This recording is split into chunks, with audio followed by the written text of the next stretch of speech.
This month was Hispanic Heritage Month, starting September 15th and ending October 15th. Here are some people that shared their stories at the assembly.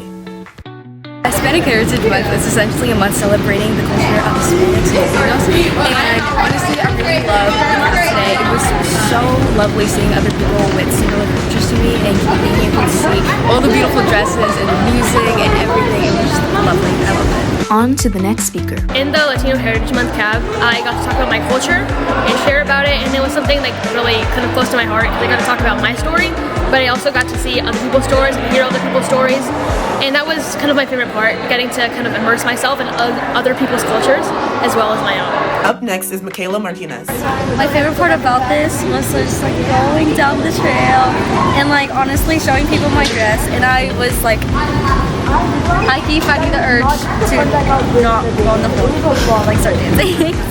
Now let's see some memorable moments from throughout the cab. My heritage is a flame that can't be tamed. Its voice is yelling, "Si se puede." So when things get hard and challenges come, I remember my heritage is just like a drum. You guys won anyway, it doesn't matter. We had a mom make chicharrones for students over both lunch periods. This was Aliyah and Emefa recording for the Marian Mbeat.